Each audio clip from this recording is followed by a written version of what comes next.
University మంచి భవిష్యత్తు కోసం తెలుగు విద్యార్థులు ఇష్టపడే యూనివర్సిటీ. కాల్ 9059052378 9059052379.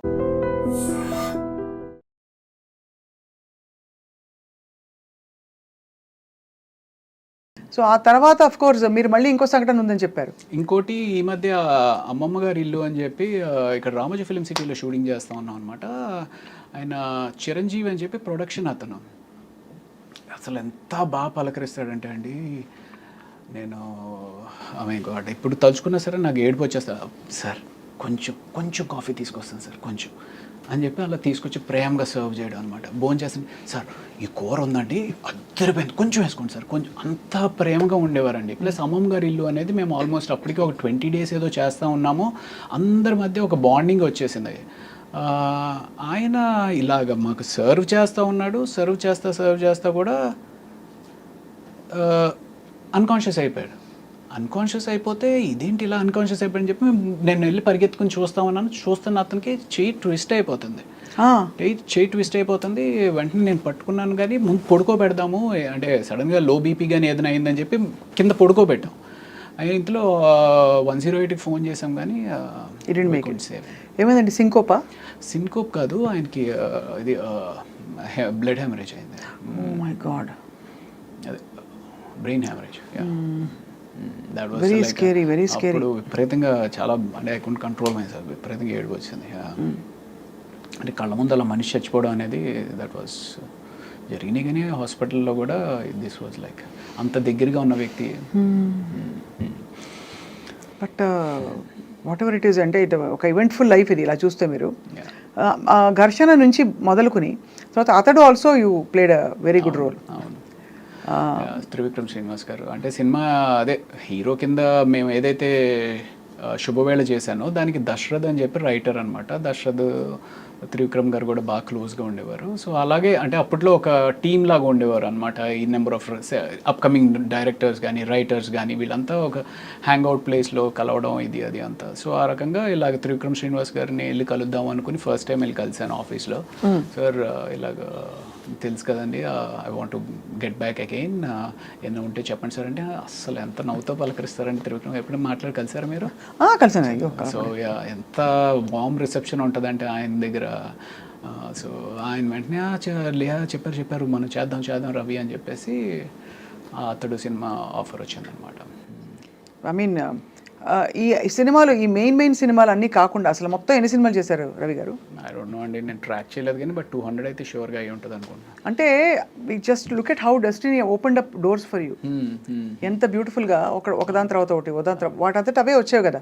కొంచెం మీ ప్రయత్నం అక్కడక్కడ ఉన్నా కూడా ఇనిషియల్గా, కానీ తర్వాత అస్సలు నేను నా ప్రయత్నం లోపమే జరుగుతుందేమో అనిపిస్తుంది అప్పుడప్పుడు. అంటే సమ్వేర్ ఈ సినిమా కెరియర్ అనేది స్కిల్ నేర్చుకోవడం ఎంత ఇంపార్టెంటో ఆ స్కిల్లో ఒక భాగమైన మార్కెటింగ్ చేసుకోవడం చాలా ఇంపార్టెంట్. అవును కదా. అది ఆ భాగాన్ని మనకి యూజువల్గా మనం ఏ కెరియర్కి కూడా ఎవరు సరిగ్గా ఎక్స్ప్లెయిన్ చేయరు. ఏముందిరా నీలో టాలెంట్ ఉంటే నీకే వస్తుంది కదా అని ఒక తప్పుడు ఆలోచనతోటి మనం ఉంటాం అనమాట. లేదా మనం మార్కెట్ చేసుకోకపోతే మనకి డెఫినెట్గా వెనకుండిపోతాం అనేది తెలుసుకుంటే మంచిది. అవును, కరెక్టే. అది మార్కెటింగ్ చాలా అవసరం. మీ ఇంటర్వ్యూస్ అసలు దాదాపు లేవనే చెప్పాలి. లేదండి, ఎప్పుడో 2010-11 టైంలో ఒక ఇంటర్వ్యూ ఒకటి ఇచ్చినట్టున్నారు. ఇప్పుడు ఆ తర్వాత ఇదే ఇంటర్వ్యూ. నాకంటే అదే మన గురించి చెప్పుకునేది అంత ఏముంది అనిపిస్తుంది. ఒకటి, రెండు ఐ మీన్ ఇప్పుడు దానికి తోడు తమ్నెయిల్స్ మరీ దారుణంగా పెట్టేస్తారు. మనం ఒకటి మాట్లాడితే ఒకటి పెడతా ఉంటారు. ఆ తమ్నెయిల్స్ చూసి భయం వేస్తూ ఉంటుంది. అన్ని యూట్యూబ్ ఇంటర్వ్యూస్ ఎక్కువైపోయినాయి. ఇప్పుడు అదే మా వాళ్ళు పెడతారు ఎలాగో. ఆ రోజు చిరంజీవికి ఏమైందంటే అని. ఏ చిరంజీవి చెప్పరు కాబట్టి. సో ఈ తమ్నెయిల్స్ చూస్తే నాకు సగం భయం వేసి అసలు ఈ యూట్యూబ్ ఇంటర్వ్యూస్ అనేది లేదు. మేము మంచోళ్ళం, will try to be good people. లేదండి, జనం కూడా అట్రాక్ట్ చేయాలంటే చెప్పాలి, ఏదో ఒకటి కాంట్రవర్సీ ఉండాలి, కాన్ఫ్లిక్ట్ ఉండాలి. లేకపోతే జనం యూనో అసలు మన వైపే తిరిగి చూడరు. నేనేమో నాన్ కాంట్రవర్షియల్, ఎవరితోటి గొడవలు పెట్టుకుని ఎందుకు అనిపిస్తుంది. సో అందుకని ఎలాగో ఇంట్రెస్ట్ ఉండదు కదండి ఏమన్నా ఇంటర్వ్యూస్. బట్ ఓవరాల్గా 200 చిత్రాలు, ఆల్మోస్ట్ 20-25 years లోపు అంటే సంవత్సరానికి దాదాపు 7-8 సినిమాలు పడుతున్నాయి మీకు ఈజీలీ. దట్స్ అ గ్రేట్ ఇది కదండి. ఇంకా ఎక్కువ చేయాలని అనిపించిందా మీకు?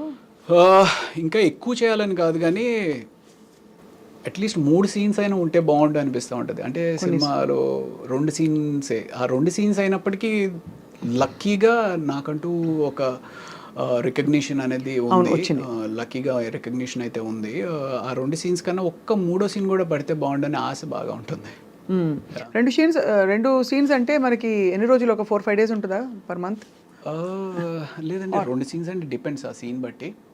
But rest of the time what you do Ravi Prakash గారు? నేను అదర్వైజ్ అంటే బిజీగానే ఉంటాం. షూటింగ్ లాస్ట్ ఈ 3-4 ఇయర్స్ నుంచి కొంచెం కరోనా తర్వాత కొంచెం స్లో అయింది, కానీ మామూలుగా అయితే మామూలుగా షూటింగ్, మళ్ళీ దాని తాలూకు డబ్బింగ్, మళ్ళీ ఏదో ప్యాచ్ వర్క్ అంటారు, ఇలాగే నడిచిపోతుంది అంతేనా? యా అంతే. అది కాకుండా నేను 2013లో వల్లవనుకు పుల్లు మాయుధం అని చెప్పి మర్యాద రమణ తమిళ్లో చేశారు. సో వాళ్ళ అసిస్టెంట్ డైరెక్టర్ ఒక అతను వచ్చి, నేనేదో ప్రతినిధి అని చెప్పి నారా రోహిత్ సినిమా చేస్తూ ఉన్నప్పుడు ఆయన వచ్చి నన్ను చూసి, సార్ మేము ఒక క్యారెక్టర్ అనుకుంటున్నామండి అంటే, ఏం సినిమా అంటే, అదే మర్యాద రామలో నాకు సూట్ అయ్యేది మహా అయితే బ్రహ్మాజీ గారు చేసిన బావ క్యారెక్టర్ అనుకున్నాం. లేదండి హీరోయిన్ బ్రదర్ అన్నారు. హీరోయిన్ బ్రదర్ నేను ఎక్కడ సూట్ అవుతాను రా బాబు, ఎందుకు వచ్చింది సరే అయితే అన్నట్టు. I mean that's a very important role actually మర్యాద రామన్నలో, బ్రదర్ క్యారెక్టర్. దానికోసం అని చెప్పి నేను ఆల్మోస్ట్ ఒక 10 kgs వెయిట్ పుట్ ఆన్ చేశాను అనమాట. Like my shoulder was this much huge and జిమ్కి వెళ్ళి బాగా వెయిట్ పుట్ ఆన్ చేశాను. ఒక బ్యాడ్ అన్నయ్య అందులో, బ్యాడ్ అన్నయ్య కింద వెయిట్ పుట్ ఆన్ చేసిన తర్వాత ఆ వెయిట్ తగ్గించడం కోసం ఎలాగా అనుకుంటూ జిమ్లో ఎంత చేస్తాము, ఎంత జాగింగ్ చేస్తాము బోర్ కొట్టి ఐ స్టార్టెడ్ ప్లేయింగ్ టెన్నిస్ అనమాట. ఓహో.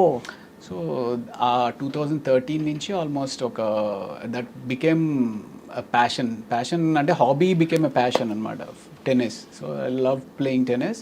ఆల్మోస్ట్ ఒక 10 years విపరీతంగా ఆడాను. ఇప్పుడు కొంచెం తగ్గించాలండి.